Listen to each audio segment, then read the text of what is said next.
세상에서 제일 짜증나는 게 뭔 줄 알아? 뭔데? 애매한 재능.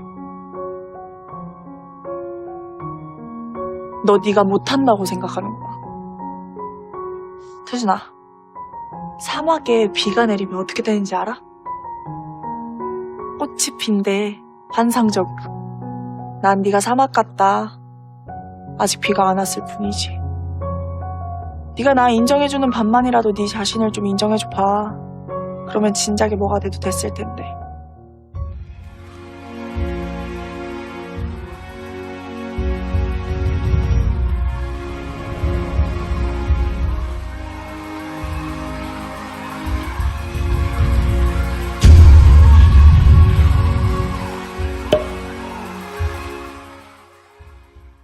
안녕하세요 여러분. 오늘은 사회복지 프로포저를 잘 쓰는 방법에 대해 알아보겠습니다. 사회복지 분야에서 일을 하거나 관련 프로젝트를 계획하고 계신 분들에게 꼭 필요한 팁을 알려드릴 거예요. 사회복지 프로포저는 단순한 제안서가 아니라 실질적으로 사람들의 삶에 큰 영향을 미칠 수 있는 아주 중요한 문서이기도 합니다.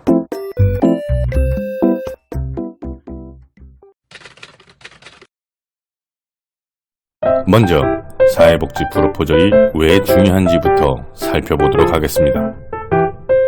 사회복지 프로포저는 여러분들의 프로젝트나 프로그램이 어떻게 운영될 것인지, 그리고 그 프로그램이 실제로 사회에 어떤 영향을 미칠 것인지 설명하는 매우 중요한 문서이기도 합니다. 그렇기에 프로포저를 잘 써야만 후원자, 기부자, 정부기관 등의 지원을 충분히 받을 수 있겠죠. 프로포저에는 반드시 포함해야 할 기본적인 항목들이 있습니다.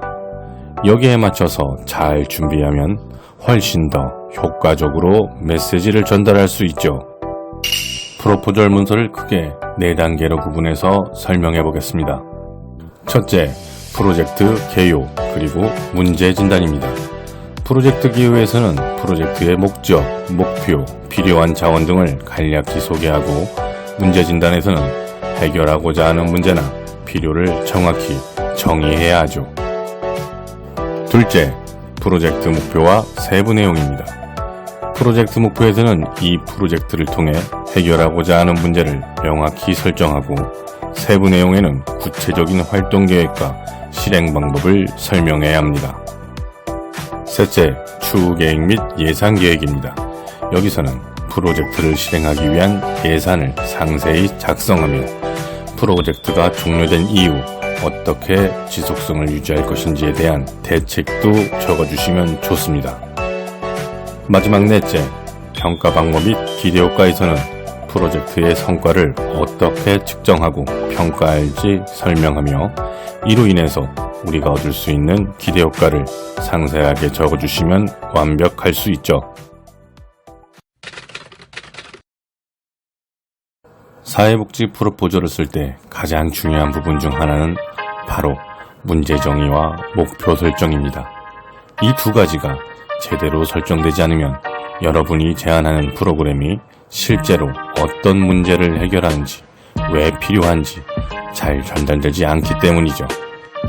문제 정의, 문제를 명확히 진단하고 그 문제가 사회에서 얼마나 중요한지 강조해야 합니다. 이를 부각시키기 위해 구체적인 통계나 사례 등을 통해 문제의 심각성을 드러내면 더욱 설득력이 있죠. 통계 자료를 찾기 어려워하시는 분들을 위해 꿀팁을 하나 드리자면, 우리나라 통계청 홈페이지 중 고시스라는 곳에서 원하는 주제로 검색 후 자신에게 필요한 자료를 쉽게 찾아볼 수 있습니다. 목표 설정, 해결하고자 하는 문제를 구체적이고 측정 가능하게 설정하는 겁니다. 예를 들어 저소득층 아동을 위한 교육 기회 확대처럼 구체적인 목표를 세워야 후원자들이 그 목표가 실현 가능한지 판단할 수 있습니다. 목적과 목표를 구분하지 못하는 분들을 위해 간단하게 설명해 보겠습니다. 목적은, 즉 이 프로젝트가 최종적으로 달성해야 하는 궁극적인 목적지입니다. 더 쉽게 말해 이 프로젝트가 실행됨에서 프로젝트에 참여한 개인, 집단 등에게 현재보다 나은 상황으로 변화됐다는 것을 말합니다. 그리고 목표는 목적을 달성하기 위한 수단이자 방법이 작성되는 것입니다. 만일 어떤 프로그램 계획서에 다음과 같은 목적이 설정됐다고 가정해 본다면 목표는 이렇게 설정이 될 것입니다.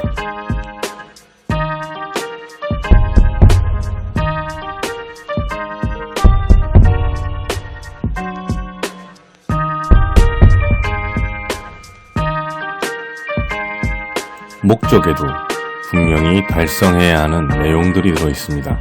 1번 목적, 2번 목적, 3번 목적이 있기에 이 목적들을 달성하기 위한 수단으로 목표에서 1, 2, 3번의 목표가 제시되고 있는 거죠.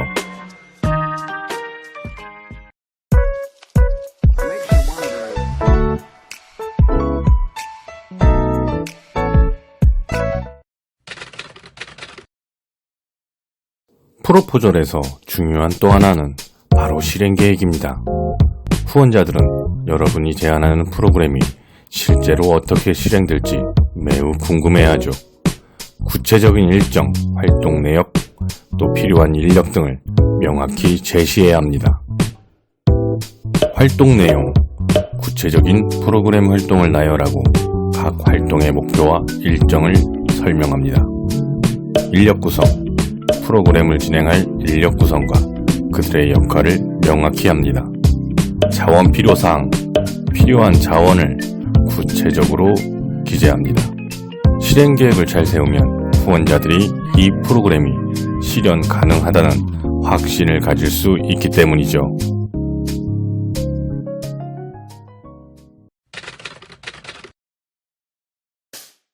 사회복지 프로젝트에서 예산 계획은 또 하나의 중요한 부분입니다. 예산은 단지 금액을 나열하는 것이 아니라 어떻게 그 자금이 효율적으로 사용될 것인지에 대해 계획을 보여주는 부분이니까요. 항목별 예산, 각 활동에 필요한 비용을 정확하게 계산합니다. 예를 들어 교육 프로그램에서 교재 비용, 강사비 등이 포함될 수 있죠. 자금 출처, 자금을 어떻게 조달할 것인지에 명확한 기준이 있어야 합니다. 기부자나 정부 지원금 등을 예시로 들 수 있죠. 예산서 작성 시 특정한 방법으로 순서를 작성해주면 더욱 보기 좋습니다. 그 방법은 다음과 같습니다. 이게 무슨 말이냐 하면 예로 10명이 1,000원짜리 과자를 한 봉지씩 한 번 먹기로 했다고 가정해보겠습니다. 단가 곱하기 인원 개수 곱하기 횟수는 총액, 이 공식에 따라 10명이 1,000원짜리 과자를 한 봉지씩 한 번 먹기로 했다면 우리가 알고 있는 산출 내역에는 1,000원 곱하기 10명 곱하기 1에는 10,000원, 이런 식으로 작성이 될 수 있습니다.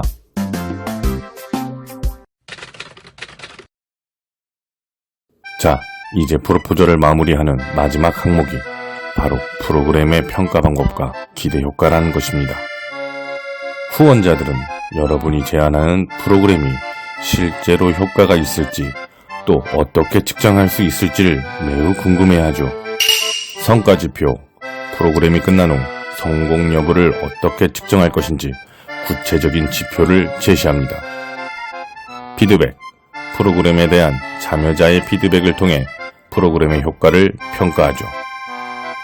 기대 효과, 프로그램 목적을 달성하기 위해 설정된 목표들이 모두 수행된 이후 어떤 긍정적 효과가 있을지 미리 알려주는 부분이기도 합니다.